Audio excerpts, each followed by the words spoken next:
Amém? Salmo 33, a partir do verso 20. A nossa alma espera no Senhor. Ele é o nosso auxílio e o nosso escudo, pois nele se alegra o nosso coração. Portanto, temos confiado no seu santo nome. Seja a tua misericórdia, Senhor, sobre nós, como em ti esperamos. Vamos orar? Pai, em nome de Jesus, Senhor, aqui estamos nessa manhã, Senhor, para te agradecer a semana que passou, Senhor, todas as tuas bênçãos, Senhor. Se tivemos tribulações, Senhor, também o Senhor nos ajudou. Esperamos em Ti, Senhor, confiamos em Ti, Senhor. Abençoa todos que aqui estão, Senhor, aqueles que não vieram, Senhor, abençoa também, Pai. E recebe, Senhor, vem com o Teu Espírito Santo neste lugar, Senhor, receber o que aqui será feito, Senhor, pois Tu é o único, digno de honra, glórias e louvores. Amém?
Quero estar chamando o irmão Juca.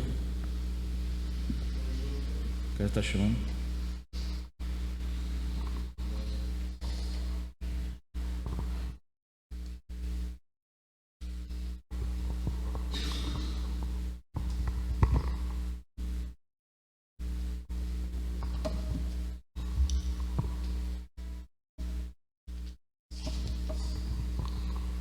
Pai do Senhor, irmãos.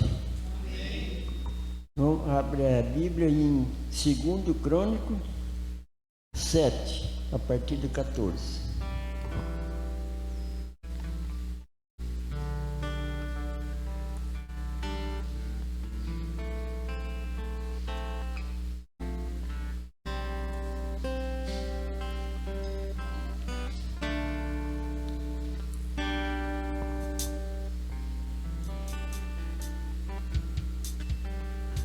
Amém?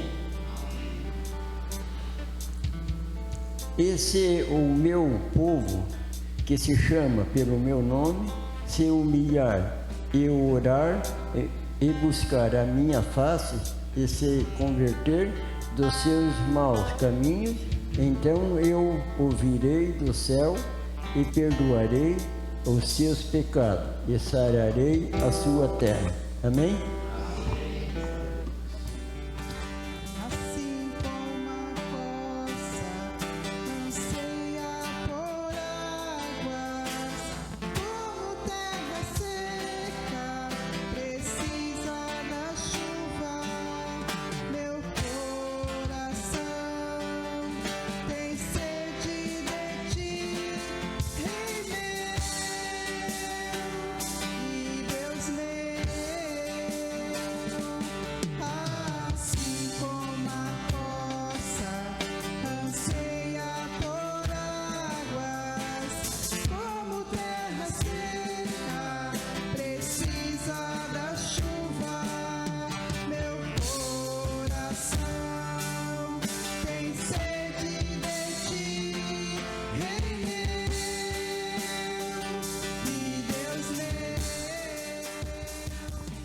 Bom dia, amados, graça e paz do nosso Senhor e Salvador Jesus Cristo, amém?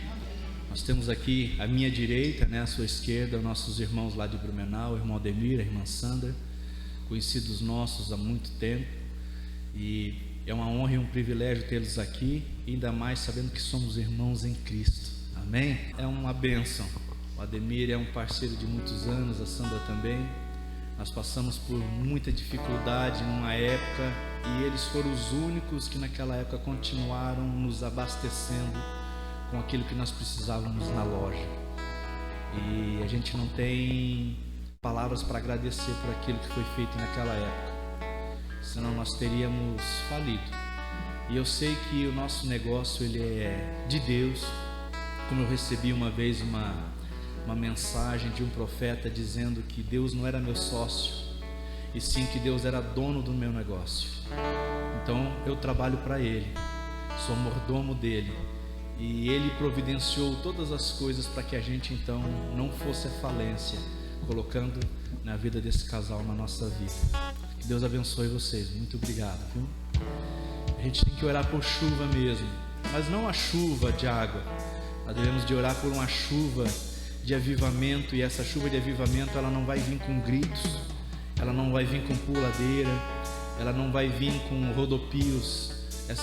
Esse avivamento ele vai vir através da palavra de Deus. Em todas as épocas, todos os avivamentos que teve na face da terra, foi aonde foi anunciado a palavra e o povo entendeu.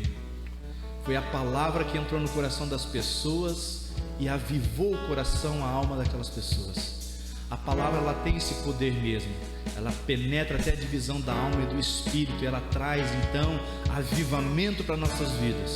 Se você que está me assistindo, você que está aqui, esperar avivamento de outras maneiras, através de hinos, através de canções, naquele momento você só vai ficar alegre, mas logo depois passa. Agora a palavra de Deus não, quando ela entra no nosso coração, quando ela entra na nossa vida, ela produz vida, porque a palavra de Deus ela é viva, amém? E o autor e o consumador da nossa fé, ele vive. Somos a única religião no mundo onde nós temos o nosso fundador, a única religião no mundo que tem o fundador que é vivo. Há milhares de anos, o nosso Senhor Jesus Cristo, ele vive, está à destra de Deus Pai, reinando, está à destra de Deus Pai, cuidando das nossas vidas, divulgando a nossa causa. E por causa disso nós nos reunimos numa manhã como essa, para cultuar o nome dele. Nós não viemos aqui atrás de bênção, nós já somos abençoados. Nós não viemos aqui porque tem uma promessa de Deus, não, nós viemos aqui porque Deus é maior que tudo e merece ser cultuado, merece ser louvado, adorado. Nós somos os remanescentes, aqueles que adoram o Senhor acima de qualquer circunstância. Muitas das vezes enfermos, muitas das vezes passando dificuldades, muitas das vezes com as suas tribulações, mas estamos aqui louvando ao Senhor. E nós queremos isso para toda a nação, para todo mundo. Mas começando pelo Brasil, começando por Santa Catarina, começando por Ituporanga. que isso se espalhe, que as pessoas se reúnam para adorar ao Senhor, não com segundas intenções. Que foi essa acusação que Satanás fez diante de Deus por causa de Jó. Ele disse: não é de balde que ele te louva, porque o Senhor tem coberto ele de bênção. Satanás queria dizer: Jó só te adora porque ele tem segundas intenções, tu tem dado bastante coisa para ele. Infelizmente, muitas pessoas hoje é assim, só adoram ao Senhor porque está tudo bem. Se estiver tudo mal, até amaldiçoam Deus e acabam morrendo, não de morte física, mas de morte espiritual. Jó se manteve fiel no meio de toda a prova, e é isso que nós devemos de ter na nossa vida, amém? Quero convidar você para nós orarmos mais uma vez. Pai, no nome de Jesus, nós te agradecemos, meu Deus, por essa reunião nessa manhã, Pai. Mesmo, meu Pai, estando em poucos, nós sentimos o teu calor, nós sentimos o teu abraço. Nós sabemos que tu estás nesse lugar, porque em teu nome nós estamos reunidos. Nesse lugar, meu Deus, nosso coração nessa manhã, Pai, anseia por sermos verdadeiros adoradores e te adorarmos em espírito e em verdade. Fazer, meu Deus, o nosso louvor chegar até os teus ouvidos, meu Pai. E temos a certeza, meu Deus, pelo simples fato de nós estarmos unidos nessa manhã, reunidos como igreja, a tua bênção já está declarada sobre a nossa vida, sobre nossos filhos, sobre a nossa família, sobre os nossos vizinhos, Pai, sobre aqueles que trabalham conosco, os nossos clientes, meu Pai. Em nome de Jesus, abençoamos os nossos patrões, abençoamos, meu Deus, o prefeito dessa cidade, Pai, abençoamos o governador do nosso estado e o presidente da nossa nação. Em nome do nosso Senhor Jesus Cristo, nós não concordamos com tudo que eles fazem, Pai, mas pedimos a tua graça, a tua bênção, a tua capacitação, a tua unção sobre a vida deles, Pai, em nome de Jesus. Nos perdoa, Senhor, pelos momentos de dúvida, pelos momentos, meu Pai, onde nós falhamos, pelos momentos onde nós desacreditamos, Pai. Perdoa-nos, Senhor, em nome de Jesus. Fortalece a nossa fé, para a honra e a glória do teu santo nome. Amém. Quero convidar você.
Está voltando, o rei está voltando, a trombeta está soando, o meu nome irá chamar.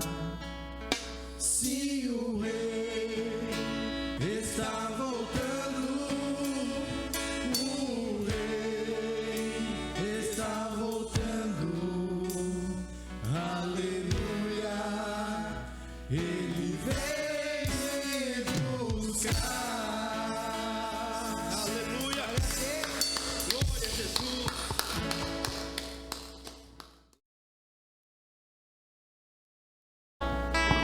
Obrigado, meu filho Alex, obrigado, irmã Lucélia, obrigado, irmão Marlon, que Deus abençoe as vossas vidas. Eu quero convidar os amados irmãos para que abram a palavra do Senhor na carta aos Romanos, capítulo 12. Eu quero começar com esse capítulo e quero terminar com esse capítulo, e você já vai entender.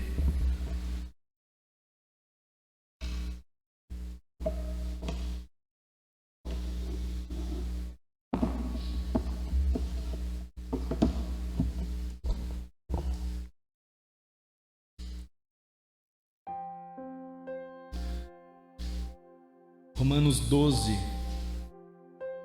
versículo 1 e 2. A palavra diz assim: portanto, irmãos, rogo pelas misericórdias de Deus, que se ofereçam em sacrifício vivo, santo e agradável a Deus. Este é o culto racional de vocês. Não se amoldem ao padrão deste mundo, mas transformem-se pela renovação da sua mente, para que sejam capazes de experimentar e comprovar a boa, agradável e perfeita vontade de Deus. Amém? Pode tomar o seu assento. Pai, no nome de Jesus, que o Senhor nos dê entendimento, nos revele a Tua palavra nesse instante, Senhor. Sonda cada coração, cada mente aqui neste lugar. As pessoas que parou, Senhor, em frente a esse vídeo, nesse instante, que o Senhor fale ao coração dele. Pessoas que estão passando por dificuldade, Pai, neste momento. Que o Senhor traga alívio, Senhor. Que o Senhor traga, meu Deus, esclarecimento daquelas perguntas do porquês da vida. Que o Senhor, Pai, restaure lares. Que o Senhor restaure saúdes nesse instante. No nome de Jesus. Amém. Amém. Eu comecei com esse versículo porque esse versículo foi escrito muitos e muitos anos depois da palavra principal, que é a palavra que eu quero ler aqui nessa manhã. A palavra principal, ela se encontra no livro de Daniel, primeiro capítulo do livro de Daniel, Daniel 1. Lá diz a palavra de Deus assim: no terceiro ano do reinado de Joaquim, rei de Judá, Nabucodonosor, rei da Babilônia, veio a Jerusalém e a sitiou. Os que fazem teologia aqui na sexta-feira vão entender muito bem essa passagem, né? Até mesmo porque estudamos essa parte. Vocês se lembram que existia o reino do sul e o reino do norte, né? O reino do norte já tinha sido tomado pelos assírios. Isso tudo depois que Salomão tinha morrido e seu filho então estava comandando tudo, né? Jeroboão, seu filho, e então dividiu o reino. Aconteceu várias coisas, o povo se afastou de Deus, porque como a palavra ela mostra, todas as vezes que o rei era um homem temente que adorava a Deus, toda a nação fazia a mesma coisa. Quando entrava outro que o substituía, se esse rei não era um rei temente a Deus, se ele não era a pessoa que levava o povo para a adoração, esse povo logo ele perecia. E foi o que aconteceu então com o reino do norte. Os assírios então levaram aquelas pessoas, capturaram tudo, destruíram tudo, e esse povo do reino do norte, eles nunca mais voltaram. E tantas vezes que eles foram levados, presos, cativos e voltavam, chegou um momento que eles não retornaram mais. A mão de Deus pesou sobre a vida deles. Pessoas que andavam brincando com a sorte, andavam brincando com Deus, e Deus sempre advertindo, Deus sempre chamando profetas, Deus sempre levantando profetas para anunciar para o povo, né, que eles deviam consertar a sua vida. Mas eles foram deixando e chegou um momento que não teve mais chance. Mas o reino do sul, vocês se lembram que dos 20 reis que teve, 8 pelo menos eram pessoas que serviram a Deus. No reino do norte, os 20 reis que teve lá, nenhum dos 20 serviu a Deus. Então no reino do sul, aqui já em Jerusalém, estava então Joaquim como rei. Nessa época, quando Nabucodonosor, rei da Babilônia, veio a Jerusalém e a sitiou. Diz no versículo 2: e o Senhor entregou, olhe bem, é Deus quem deixa, foi Deus quem permitiu, foi o Senhor quem entregou Joaquim, rei de Judá, nas suas mãos, e também alguns dos utensílios do templo de Deus.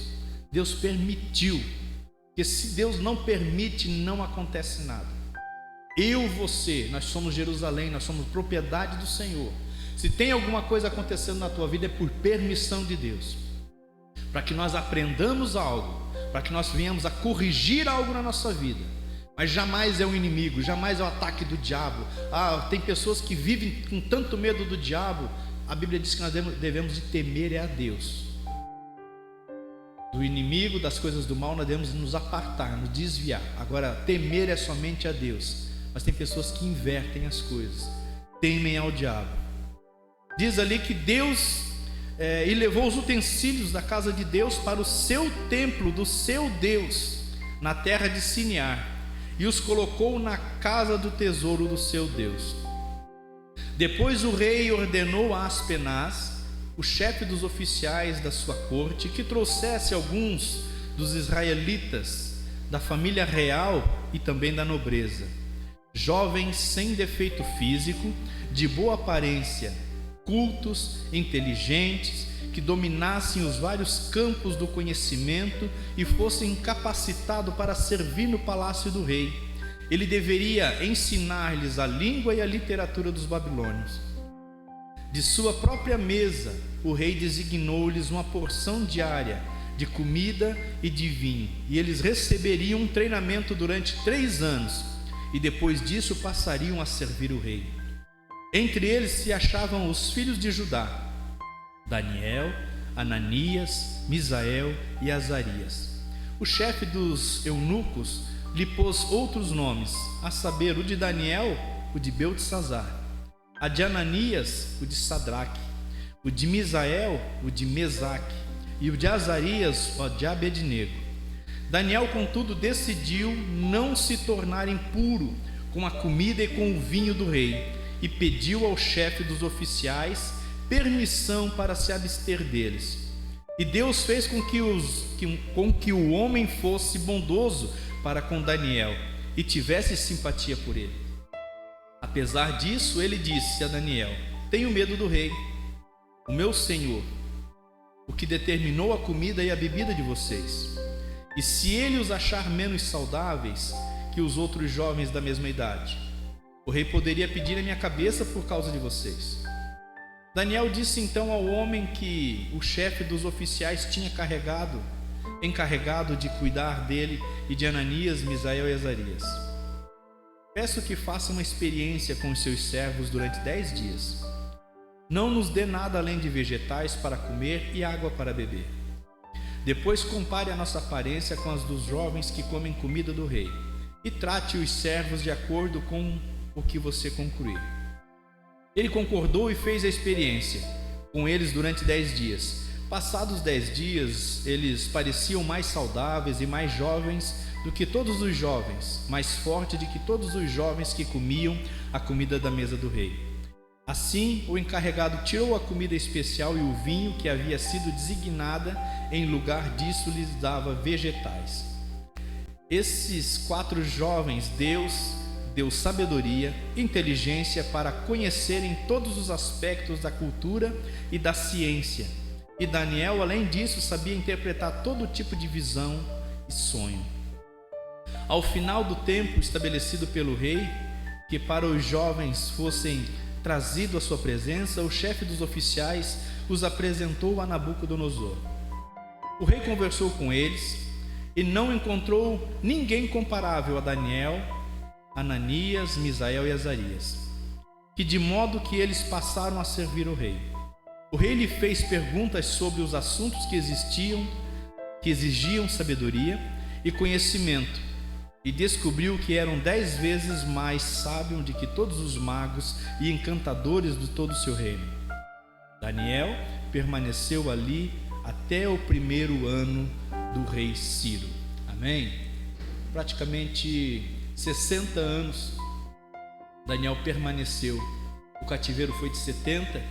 Daniel permaneceu todos esses 70. Quando fala aqui do 1º ano do rei Ciro, é porque daí mais um tempo depois o rei Ciro acaba liberando o povo de Deus, e o povo de Deus então voltou do cativeiro.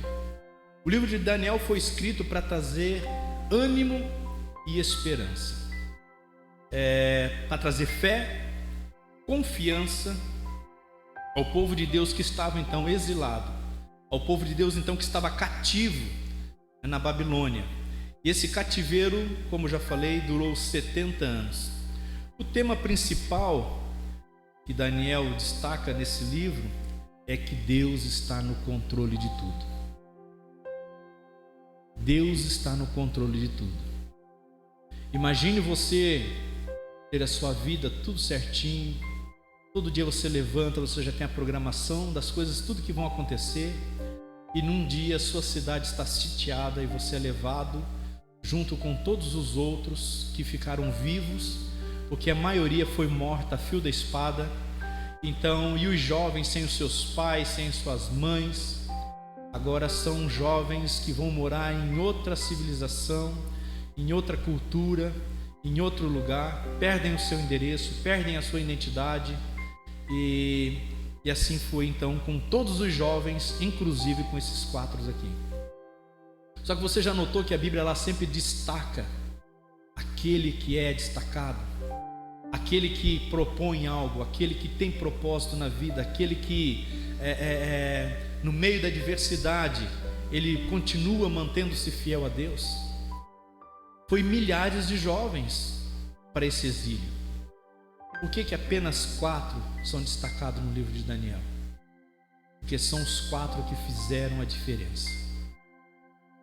Daniel ele escreve esse livro quando estava sendo cativo ainda. Como eu falei, Nabucodonosor tinha tomado o reino do sul, os assírios tinham tomado o reino do norte. E o Deus de Nabucodonosor, quando a Bíblia fala ali no versículo 2, que ele levou os utensílios para o seu templo, o templo do seu Deus, na terra de Sinear, e os colocou na casa de tesouro do seu Deus. Esse Deus de Nabucodonosor era Marduk, também chamado de Bel, que significa Senhor, com S minúsculo, é claro. Senhor com S maiúsculo, nós conhecemos que é o nosso Deus. A cultura babilônica, de todo aquele povo lá, para eles existia um Deus para cada coisa. Existia um Deus do vento, um Deus da chuva, um Deus da terra, um Deus do sol. Então existia Marduk, Apsu, Tiamat, Lahamu, Ansar, Samas, Kissar, Enki, Anu, Sarpanitu, Nabu, Negal, Asur, Tasmetu, deusa das súplicas e do amor. Fora outros, E a gente vê que todos os lugares que a Bíblia se refere como lugares pagãos são os lugares onde tinha essa variedade de deuses. E quando acontece então essa invasão, onde os judeus eles tiveram que deixar a sua terra, deixar a sua origem, eles foram acometidos por algo que Deus já vinha avisando vários e vários anos que iria acontecer. Nada na vida do cristão, nada na vida do filho de Deus vem repentinamente. Geralmente a pessoa é avisada, geralmente Deus começa a lhe avisar através de mensagens, através da palavra de Deus, através de pregações, através de uma canção, através de um irmão. Deus não deixa ninguém sem um recado, sem um aviso. Esse povo então passou anos e anos sendo avisados. Deus usou profetas para avisar o povo, mas eles não ouviram. Muitos foram mortos a fio da espada, como eu falei.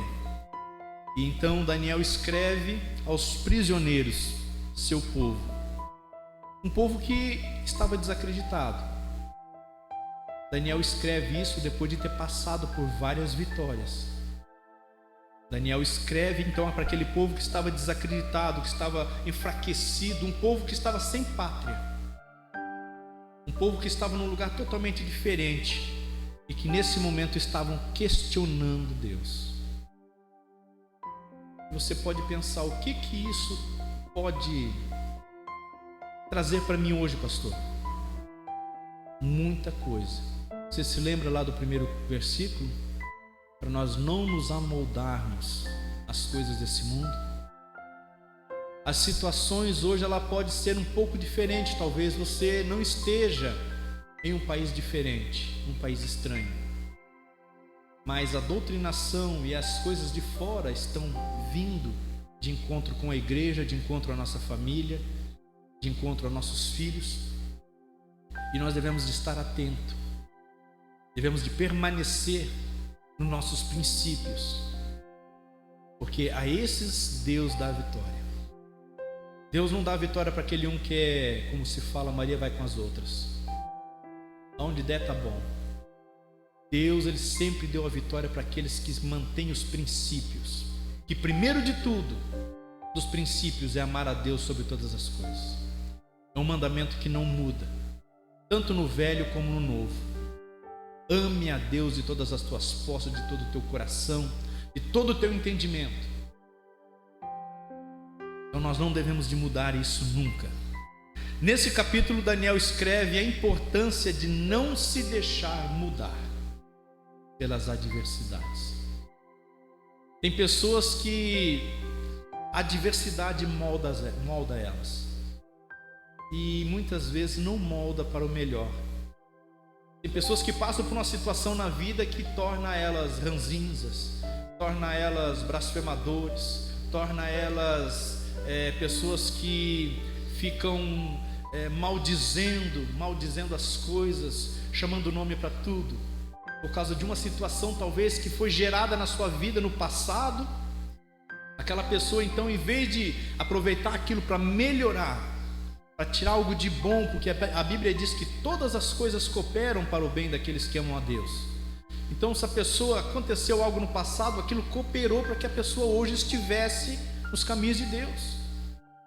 Estou falando dos cristãos, dos crentes, aqueles que conhecem o Senhor Jesus Cristo, que foram levados para a igreja por causa de uma situação, talvez um problema no casamento, talvez um problema na família, um problema de saúde, talvez uma batida de carro, uma perda de um bem, diversas coisas, drogas, tantas e tantas coisas que podem encaminhar, são coisas ruins, mas que encaminham a pessoa para o lugar, para o destino certo. E a pessoa, em vez de glorificar a Deus e saber que tudo aquilo passou, ela passa a ser maldizente, murmurador. Daniel, ele escreve isso para aquelas pessoas porque eles estavam lá se questionando: poxa, nós somos povo de Deus, somos nação eleita do Senhor, por que nós estamos aqui?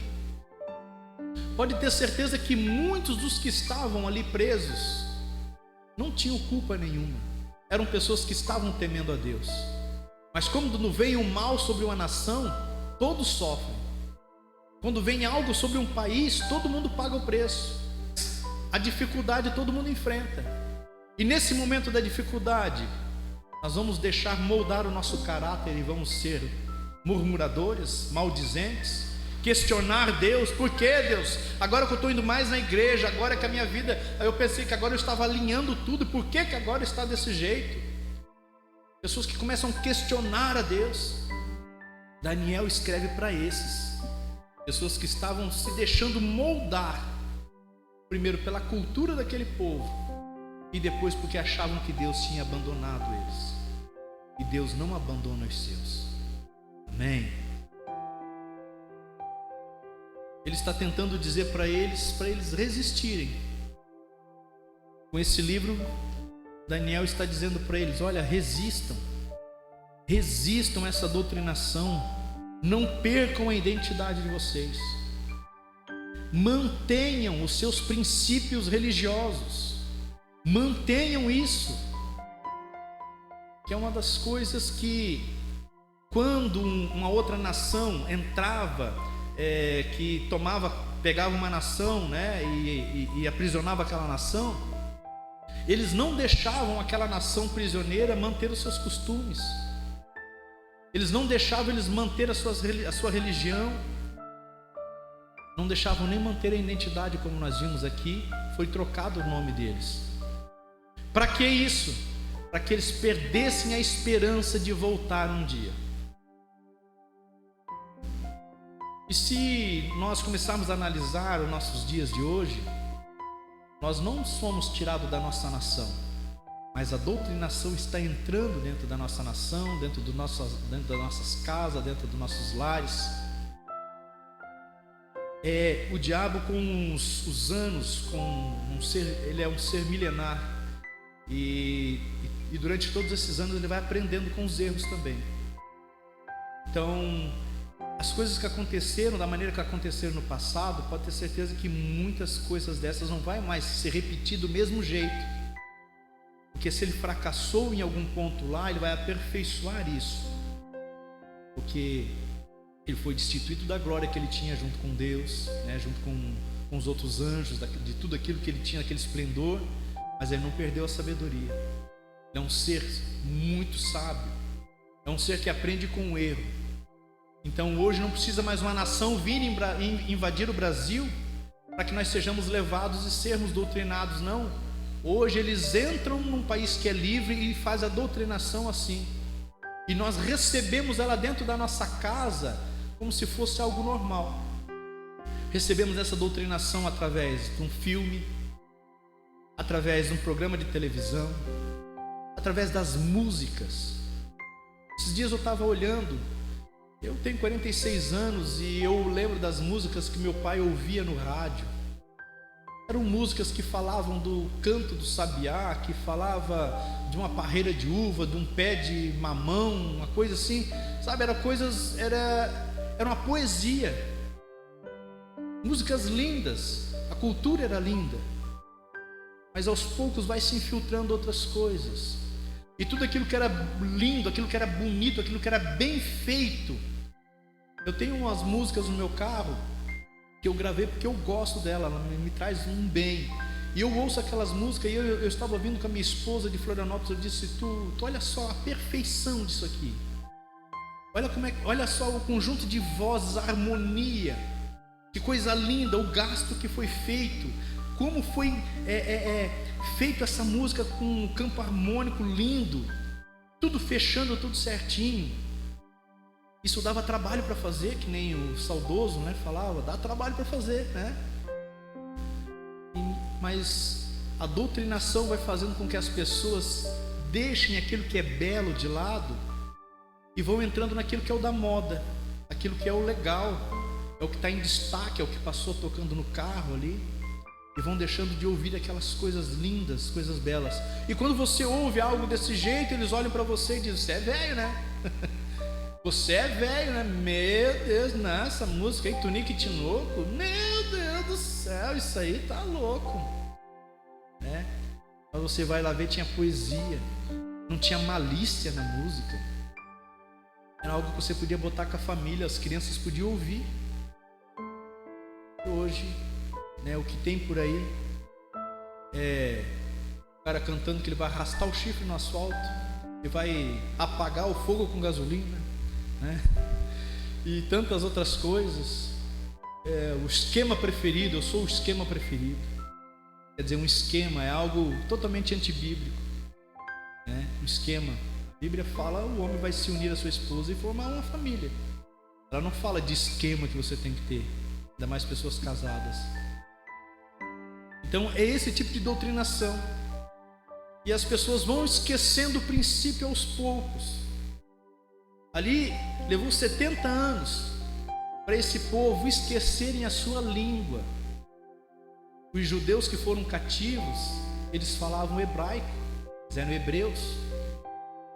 Quando eles voltaram do exílio, eles voltaram falando aramaico. Quer dizer, perderam a sua origem.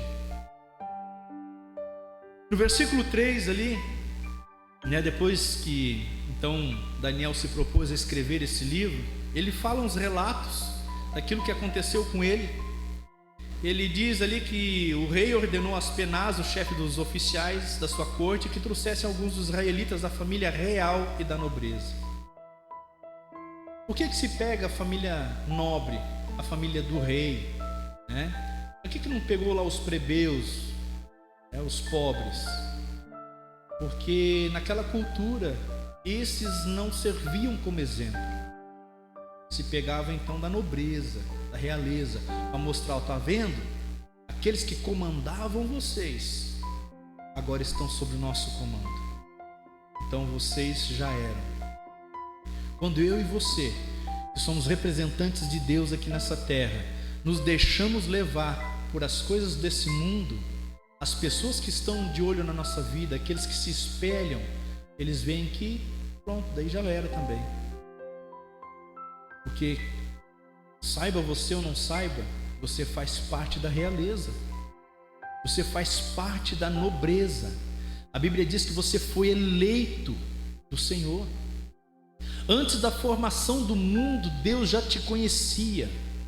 Lá no ventre da tua mãe Ele te sondava, lá Ele já te chamava pelo nome, lá Ele já tinha propósito, lá Ele já tinha programado as coisas para a tua vida. Então você é da realeza, você é da nobreza. Agora, se você perde os princípios, as pessoas que olham para você, eles também perdem.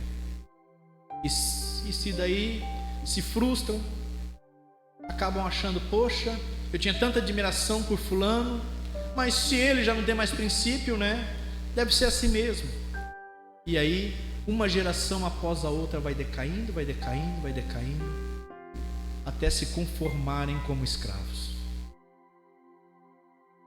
Tem uma frase que estava não era um documento, mas praticamente assim uma carta, que dizia que quando uma sociedade, né, o povo de uma cultura aceita algumas coisas, né, na próxima cultura já se começa a praticar. Vamos supor, os nossos antepassados não aceitavam, vamos usar isso, né, que é o que mais se pega hoje, não aceitavam o homossexualismo. Eles mesmos não queriam saber disso de jeito nenhum. Na nossa geração agora, estamos sendo forçados, já estamos achando coisas normais, já estamos entendendo o homossexualismo. Quando nós saímos daquilo lá que nossos antepassados rejeitavam, e hoje nós estamos entendendo, não, tudo bem, desde a hora que ele fique na dele, a próxima geração já vai praticar, porque vai decaindo, vão perdendo os princípios, isso é aos poucos mesmo. Isso fazia parte da estratégia de conquista, esse negócio de pega ali a nobreza, né? Leva para lá, jovens de boa aparência, como fala no versículo 4, cultos, inteligentes, que dominassem vários campos do conhecimento, fossem capacitados para servir no palácio do rei. Ele deveria ensinar-lhes a língua e a literatura dos babilônios. Isso fazia parte da estratégia de conquista e era feita especialmente para acabar com o povo. A pessoa que ia para um lugar desse, ele se achava privilegiado. Imagine você sendo cativo em algum lugar e de repente eles dizer, chama fulano, chama o Marlon lá, chama o Juca, que ele vai comer comigo aqui na mesa. Se você está como escravo, você se acha privilegiado, é ou não é? Só que esse privilégio tem um preço muito caro. Como eu queria estar pregando para jovens, como eu queria que esse vídeo alcançasse o coração de jovens, porque esse privilégio que o mundo oferece é um privilégio que sai muito caro, porque ele oferece algo, mas sempre com uma intenção, sempre tem uma intenção por trás daquilo dali. A intenção do rei aqui era o quê? Era acabar com o seu povo, acabar com as suas origens. Eles pegavam jovens da nobreza, da realeza, e os tornava eunucos. Então, quando a pessoa se achava que estava no bem bom, de repente ele era castrado. E aí, né, os homens até dão, até dá uma dor. Eram castrados. Hoje talvez não se castram da maneira como era, mas a partir do momento que é doutrinado, começa-se ideologia de gênero e é como se fosse uma castração realmente. Deixa de servir o propósito, né, que veio ao mundo para servir outro propósito. Nem todos os jovens naquela época, né, quando são tidos como eunucos, também quero deixar bem claro, que nem todos eles eram castrados. Alguns permaneciam, os que eram castrados geralmente eram aqueles que cuidavam do harém do rei, aqueles que cuidavam das mulheres que o rei tinha. Então esses eram castrados. Os outros trabalhavam fazendo aconselhamento, trabalhavam como consultores, líderes do conhecimento e ocupavam os lugares privilegiados dentro da administração, né, do palácio. A idade mais provável destes jovens, pasmem, era de 12 a 14 anos. Poderia no máximo chegar até 18. Porque a idade é onde se consegue doutrinar, é porque nessa época tem muitas dúvidas, tem muita coisa na cabeça. Então a estratégia deles era bem certa, era pegar aquilo que estava na dúvida, aqueles que não estão totalmente formados. E esse a gente consegue inverter, a gente consegue mudar, a gente dá alguns privilégios para eles, e eles fazem aquilo que a gente está querendo. Notem só, você não vê, você aqui, você que está me assistindo e você que está aqui, vocês conseguem ver como isso é o intencional do mundo de hoje? Se provoca, se cometem as mesmas coisas nos dias de hoje? Pega aquela pessoa que tem dúvida, aquela pessoa que não sabe bem direito, e essa pessoa então se aplica uma ideologia nela. E essa ideologia, não quero só falar a respeito da ideologia do sexo, ideologia de tantas outras coisas, do trabalho, ideologia de, que nem essa pessoa agora esses dias que entrou dentro de uma creche, matou lá pessoas, foi doutrinado em frente a uma televisão, em frente a um computador. A polícia parece que está investigando que tem mais outras pessoas, e parece que eles iam cometer vários crimes e depois se matarem. A pessoa não sabe quem ela é. Quando a pessoa não sabe o que ela é, ela se deixa moldar, ela se deixa moldar por tudo que tem de externo, todas as circunstâncias externas. Então, por isso, o livro de Daniel, ele traz para nós algo a respeito da nossa identidade. Você tem que saber quem você é diante de Deus e quem Deus é diante de você. Você tem que se pôr no seu lugar. Quando você se coloca no seu lugar, você vai ver que você é filho, que você faz parte da realeza, que você não é qualquer um. Porque se Jesus não soubesse quem ele era, a tentação lá no deserto teria feito com que nós hoje aqui não teríamos sentido estarmos nos reunindo. Sabe por que Jesus sabia quem ele era? Porque lá no ato do batismo, Deus veio e disse, em forma do Espírito Santo, né, através de algo que se abriu no céu: este é meu filho amado, em quem eu me comprazo. Confirmou para Jesus quem ele era. Jesus sai dali e é levado pelo Espírito ao deserto. Depois de 40 dias de dificuldade, porque pense, mesmo que eles faziam 40 dias de jejum, não é fácil para ninguém não. Eu faço até meio-dia, eu já fico roxo, eu começo a me tremer. Minha esposa diz: o que tu tem? Falta alguma coisa, tem que forrar o porão do bucho, preciso de algo. Jesus estava lá quase 40 dias e chega então, quem? O inimigo dizendo o quê? Tentando colocar em dúvida se tu és realmente o Filho de Deus. Olha só como é que é as coisas. Se tu és realmente, então manda que esses pães, essas pedras se tornem em pães. Você viu como é que funciona? Deus confirma algo ao nosso coração, confirma no coração de Jesus, mas sempre vem uma voz de fora dizendo: se tu é de verdade, então por que não acontece isso? Se tu és filho de Deus, como tu está dizendo, vai tanta igreja, por que a tua vida é desse jeito? Por que isso? Por que aquilo? E se você não souber quem você é, você vai murmurar contra Deus. Jesus, graças a Deus, não murmurou, porque ele sabia quem ele era, e ele sabia quem ele tinha que agradar, ele sabia para que ele tinha vindo ao mundo. Tinha um propósito: ser o nosso Redentor. Esse era o propósito de Cristo.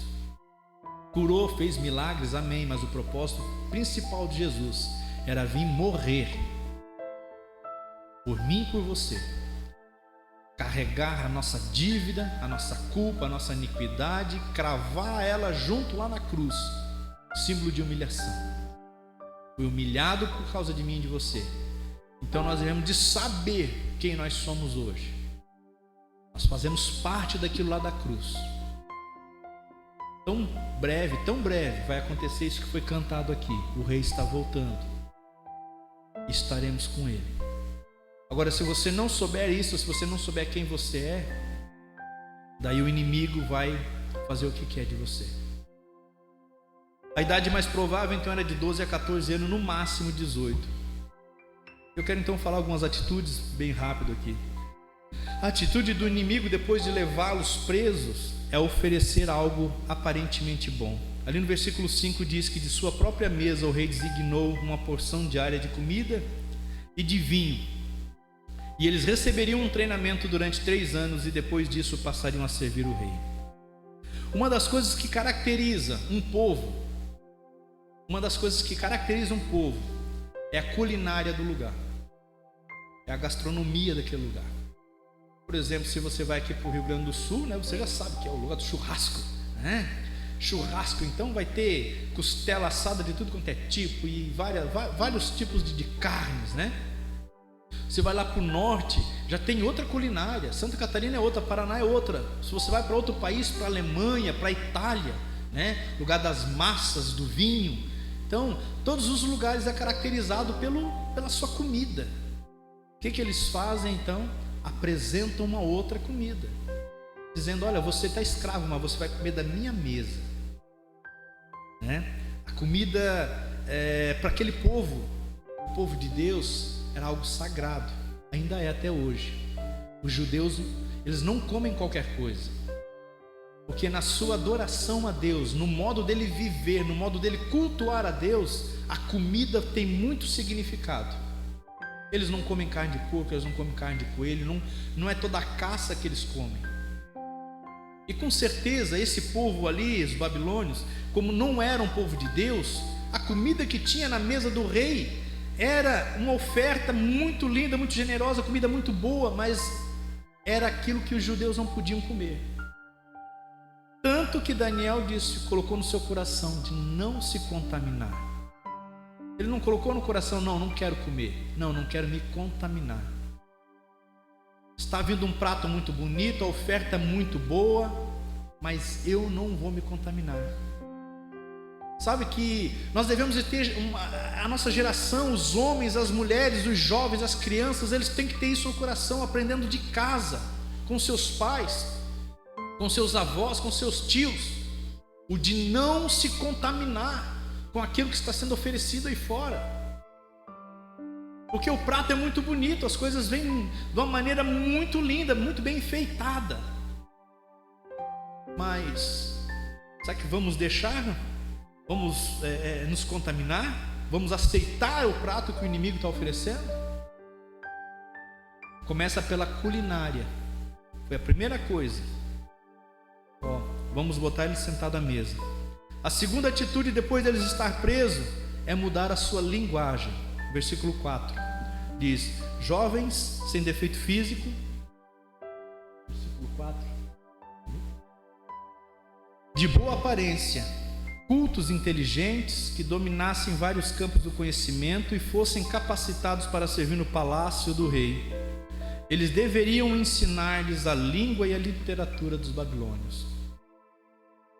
Você perde a culinária, perde a gastronomia, e depois ensinam a gíria, ensinam a língua. Mas a pessoa aprende outras coisas, e aos pouquinhos ela vai perdendo tudo aquilo que ela adquiriu lá com seus pais, né, com seus antepassados.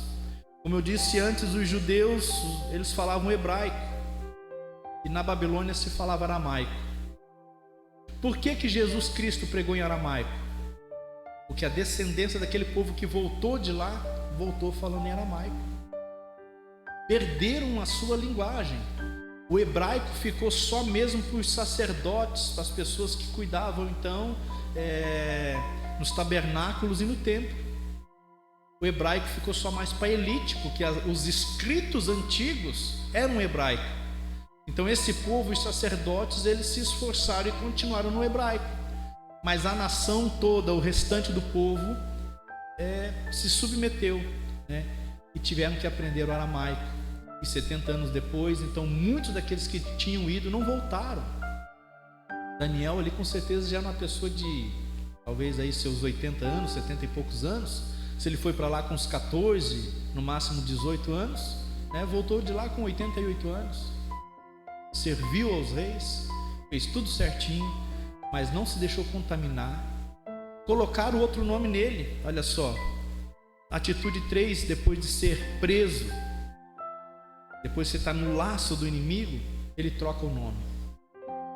Então, em vez de você ser chamado talvez de irmão Juca, lá fora eles te chamam de qualquer outra coisa, chamam apelidos, colocam coisas na nossa vida.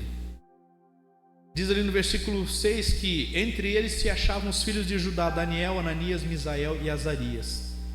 O chefe dos eunucos lhe propôs outros nomes, a saber, Daniel, o de Beltesazar, Ananias, o de Sadraque, Misael, o de Mesaque e Azarias, o de Abednego. Daniel quer dizer, Deus é meu juiz. Olha só como é que é a doutrinação do inimigo. Mudando para Beltesazar, quer dizer, Bel protege a vida do rei. Então quer dizer, aquilo que traz louvor na tua vida para Deus, o inimigo pega para trazer louvor para o diabo. Quantas pessoas eu vejo, eu cresci, eu já tenho praticamente aí uns 30 anos de igreja, e até um pouco mais, e eu vejo amigos meus assim que louvavam, engrandeciam o nome de Deus, a vida dele era uma referência no louvor, nas atitudes, na evangelização, e hoje a atitude da vida deles louva a vida do diabo, louva o diabo, porque a coisas que eles fazem, bebendo, se drogando, sabe, pessoas que cresceram dentro do lar evangélico, o pai e a mãe orando de dia e noite, aqueles casais que não tinham televisão em casa, a vida deles era orar e cuidar dos filhos e trabalhar. E hoje você vê os filhos que eram um louvor, servia como adoração a Deus, hoje então adorando o inimigo com o seu modo de viver. Acontece hoje muito isso. É a doutrinação de Daniel, que é Deus é meu juiz, para Bel protege a vida do rei. Você lembra como eu falei que Bel é o nome lá do Deus de Nabucodonosor? Ananias, que quer dizer Deus é misericordioso, mudou para Sadraque, que era comando de Aco. Aco era um dos deuses da Babilônia, era comando de Aco, era como se fosse a mão de Aco. Misael quer dizer quem é como Deus. Misael quer dizer, é como se fosse uma pergunta: quem é como Deus? Ninguém. Para começar, uma maneira fácil de nós colocarmos Deus, as pessoas entenderem, primeira coisa é dizer que Ele não existe fisicamente. Deus, Ele está em todos os lugares, fez tudo que o homem está descobrindo ainda hoje, sondas aí viajando pelas galáxias, pelos universos, fotografando tantas essas coisas, e Deus é muito maior do que isso aí. Então quem é como Deus? Quem é que pode aconselhar um Deus que criou tudo isso? Às vezes eu me pego em oração diante de Deus, dizendo: Deus, faz desse jeito. De repente mas como é que eu vou aconselhar a Deus? Ele tem que saber. Eu tenho que só colocar a situação: Deus, eu estou desse jeito, preciso da tua ajuda. Mas não querer ensinar passo a passo. Parece que nós vamos com uma agenda ali de: Deus, segunda-feira eu preciso que o Senhor resolva isso, porque tem isso, tem isso, tem isso, tem aquilo outro. Como é que eu vou aconselhar a Deus? Quem é como Deus? Se aconselha um ser humano, aconselha o outro, porque somos seres humanos. Agora, quem é Deus para aconselhar Deus? Ninguém, só Ele mesmo. E Misael quer dizer isso: quem é como Deus? Mudado para Mesaque, quer dizer assim: aquele que pertence à deusa Xerxa. Aquele que pertence a Deus. Então, mudaram tudo. Azarias quer dizer Deus é a minha força. Mudaram para Abednego, servo do Deus Nebu. Então, tentaram mudar a culinária, isso eles conseguiram. porque estava numa terra distante, mas Daniel e seus 3 amigos não aceitaram aquela culinária, aquela gastronomia. Mudaram a linguagem, isso aí ele teve que fazer, era uma maneira dele se comunicar. Trocaram o nome, mas você vê que em nenhum momento Daniel se deixou ser chamado. Você vai ver em todas as passagens bíblicas, o nome dele está como Daniel. Eu tenho certeza que ele dizia assim: pode me chamar do que vocês quiserem, eu sei quem eu sou. Como hoje existe falta de identidade nas pessoas. Se colocar lá um negocinho no Facebook e alguém comentar, pronto, já acabou a vida dela, ela já quer se matar, já entrou em depressão, porque ela não sabe quem ela é. Qualquer coisinha, por mínimo que seja, ai meu Deus, eu estou tão depressivo, eu não consigo nem ir na igreja, eu não consigo nem orar mais, pastor. Por quê? Ai, fulano falou uma coisa. Então você não sabe quem você é. Só passa por isso quem não sabe quem é. Se você saber que você é filha do rei, se você saber que você é filha do Altíssimo, é cuidada, é protegida, os olhos do Senhor estão sobre você, minha querida, meu querido, mais de 24 horas por dia, é o tempo todo. Não existe um artista no mundo que tenha segurança com os olhos fitos nele 24 horas por dia, não existe, mas nós temos. A Bíblia diz que Deus não dorme nem tosqueneja, Ele cuida dos seus. As pessoas se esquecem dessas coisas. E eu sei por que se esquecem. A doutrinação, a mensagem, a influência, a mídia, todas essas coisas, é um bombardeio de informação o dia todo, o dia todo, o dia todo. E quando tem 1 hora para nós nos reunirmos, para estarmos aprendendo as coisas de Deus, não dá tempo. Tem como manter uma geração forte, uma geração saudável diante de Deus desse jeito? Não tem. Só que Deus está avisando. Como aconteceu lá no passado, os sacerdotes, os profetas estão se levantando, estão profetizando. E aqui não é uma profecia que eu lanço. A profecia já está escrita, eu estou falando aquilo que é a palavra, que é a verdadeira profecia, que não volta vazia, que é verdadeira, que vai acontecer.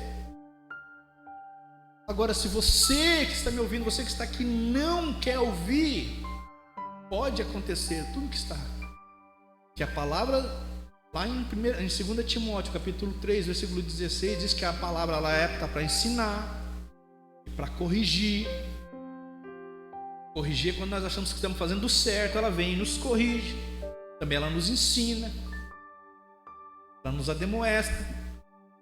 Agora, se a gente não querer, Deus ele não vai forçar você, pode ter certeza. Deus ele não vai forçar. Diz ali no versículo 8: Daniel, contudo, decidiu não se tornar impuro com a comida e com o vinho do rei, e pediu ao chefe dos oficiais permissão para se abster deles. E Deus fez com que o homem fosse bondoso para com Daniel e tivesse simpatia por ele. Esse homem aqui, foi Deus que tocou no coração dele, porque a ordem do rei, na verdade era um imperador, era muito mais forte.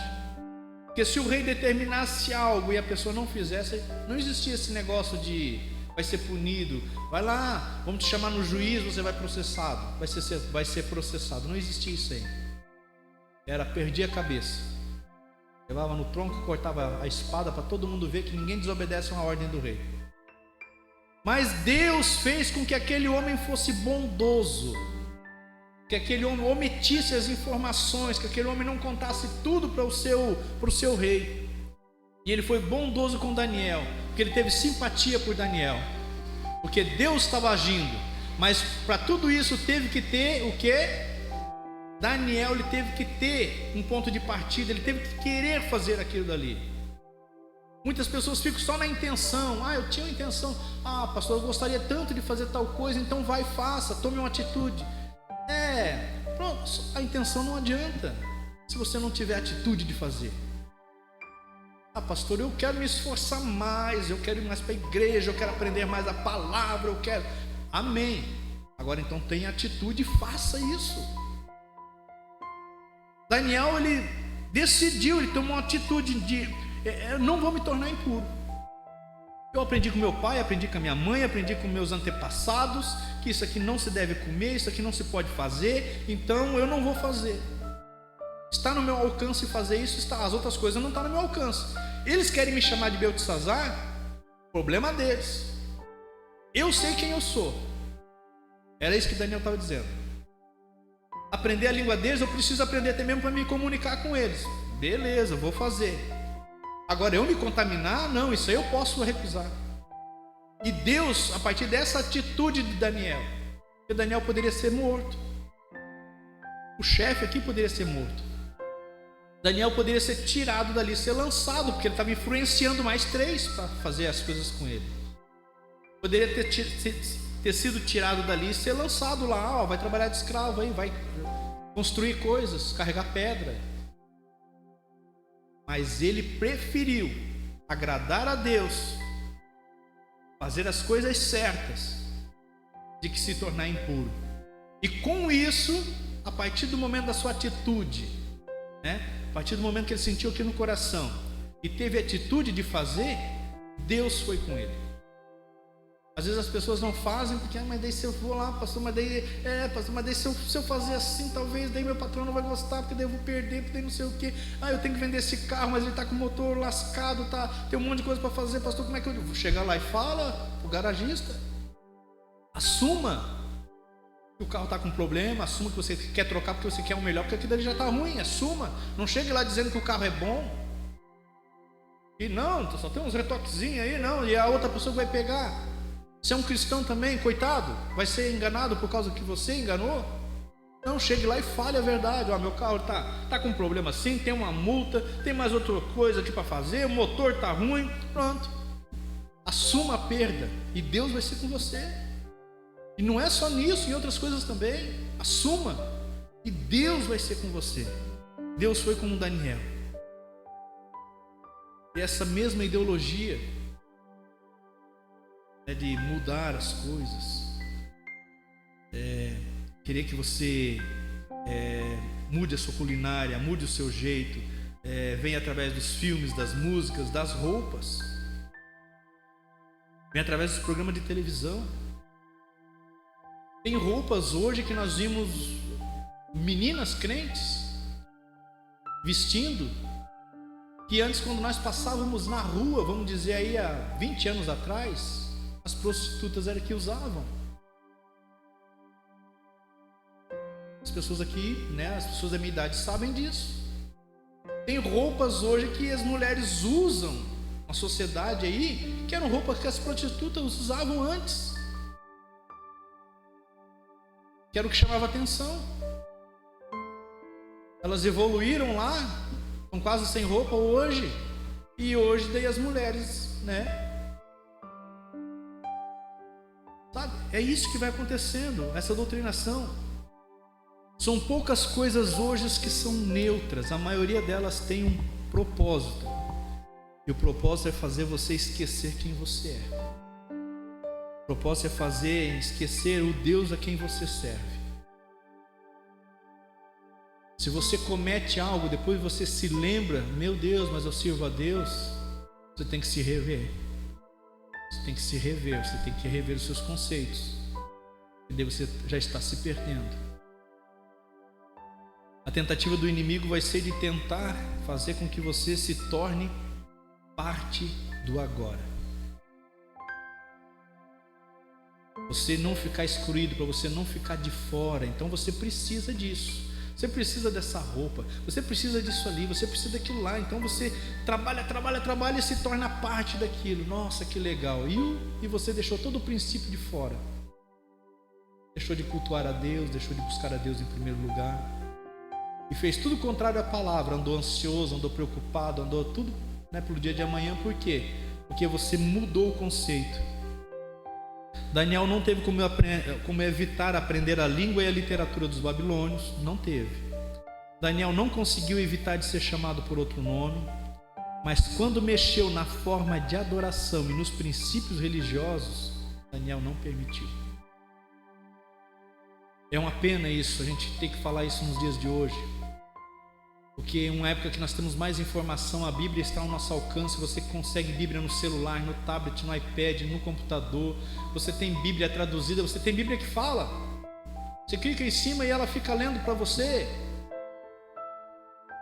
Sabe, tem tudo isso à disposição do conhecimento, e o povo está sendo destruído por quê? Porque falta o conhecimento, mas não porque não tem o conhecimento à disposição, porque as pessoas não buscam, não querem esse conhecimento. Conseguem ficar uma temporada inteira de uma série da Netflix, da Disney, da Amazon. Conseguem fazer uma maratona de um final de semana e assistir toda uma temporada, mas não conseguem ler um capítulo da Bíblia, ou pelo menos ouvir um programa lendo para eles. Não conseguem.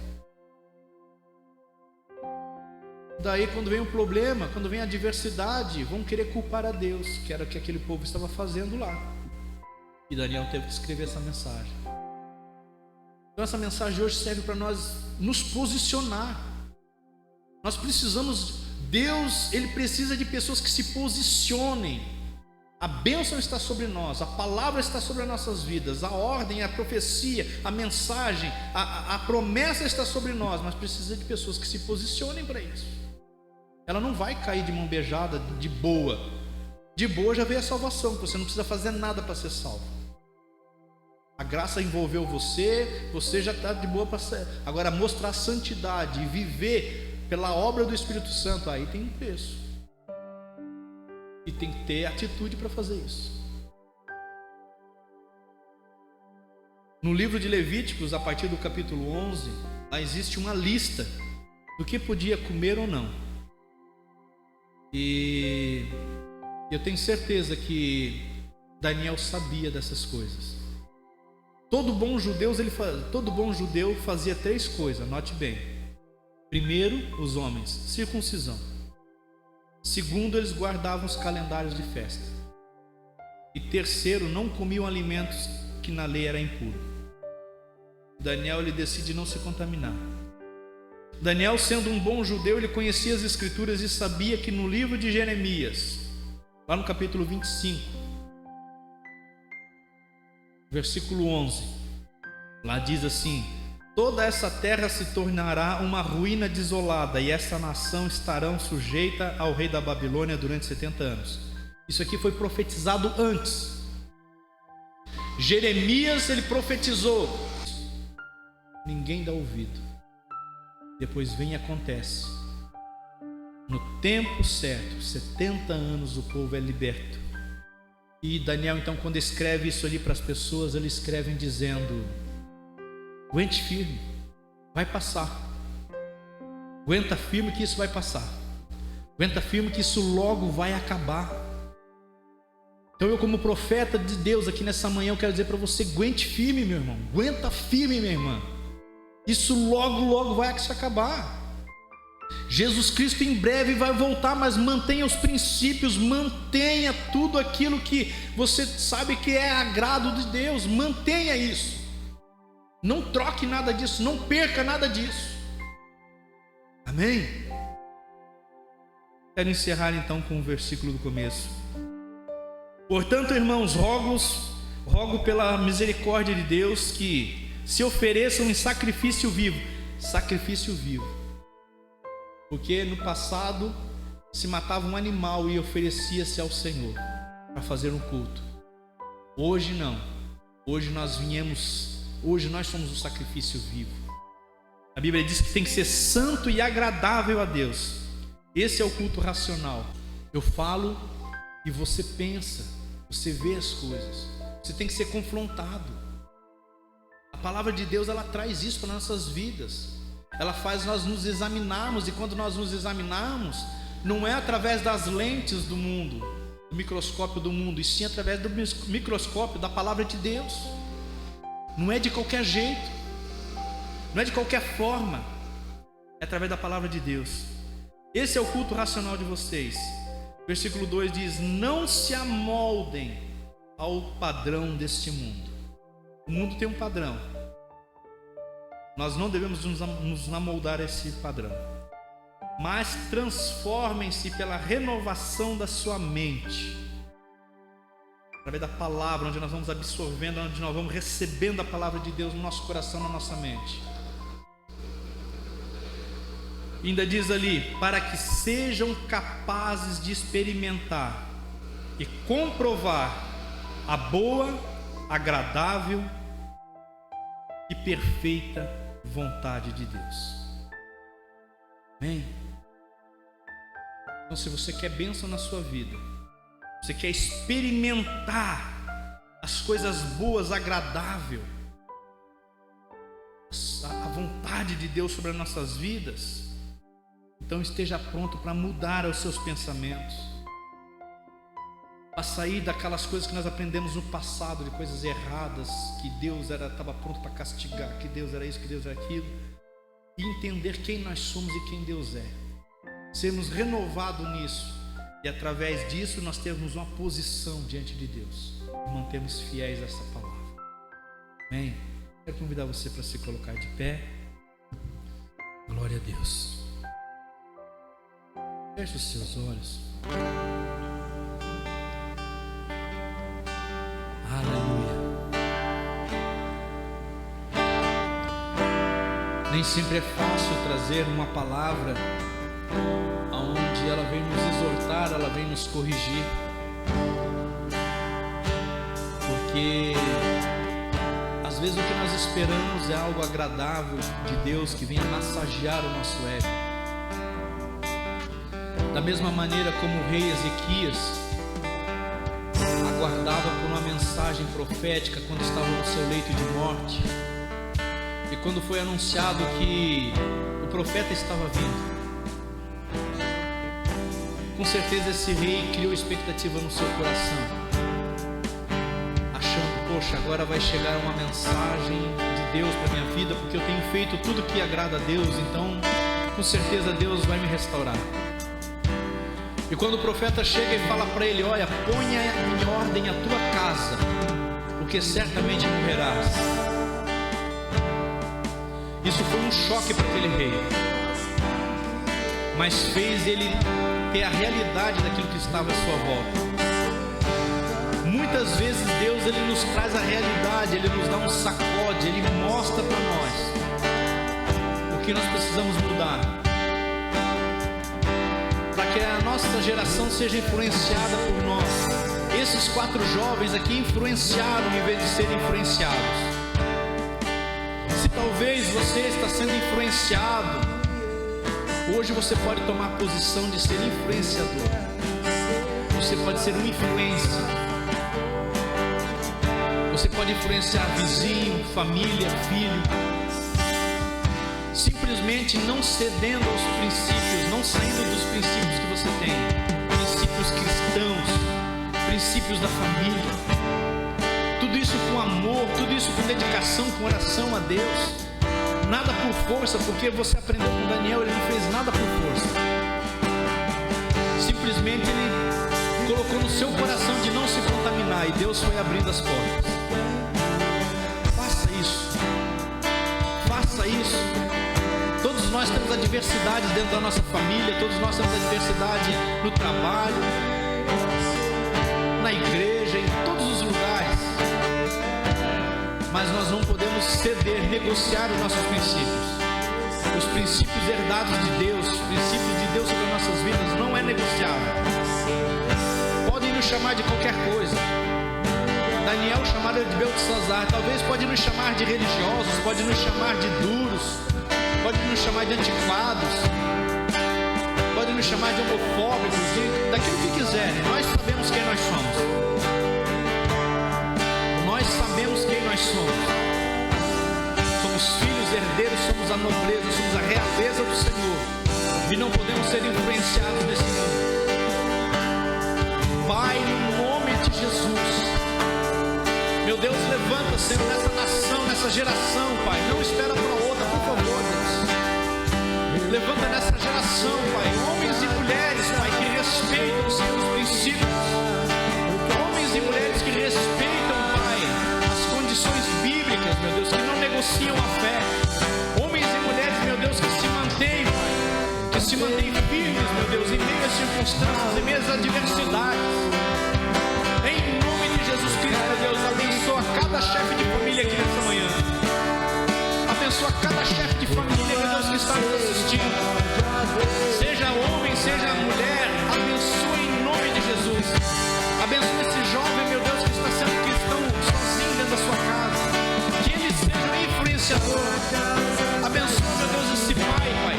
Em nome de Jesus, que ele seja influenciador onde quer que esteja. Que os seus valores não sejam negociados. Pode chamar de qualquer coisa, Pai, mas que os princípios jamais sejam mudados. Em nome de Jesus. Nos dá força, Senhor. Nos dá coragem para que nós possamos prosseguir até aquele grande dia que o Senhor voltará. Até aquele grande dia, meu Deus, nós queremos combater o bom combate, correr a carreira, Pai, e guardar a nossa fé. Em nome de Jesus. Amém. Eu quero ser um lugar onde você gosta de estar. Eu quero ser tua casa favorita. Eu quero ser teu altar.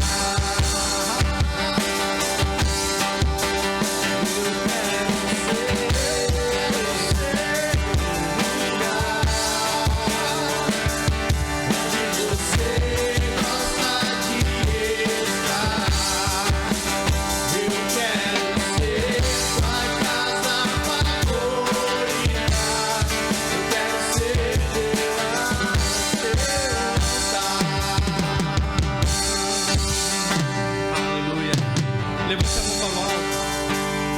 Que a graça do Senhor Jesus, o amor de Deus Pai e as doces consolações do Espírito Santo, que trazem comunhão, que nos capacitam para essa boa obra, estejam com todos durante toda a semana, em nome de Jesus. Amém, Jesus. Vão em paz, que o Senhor vos acompanhe. Amém.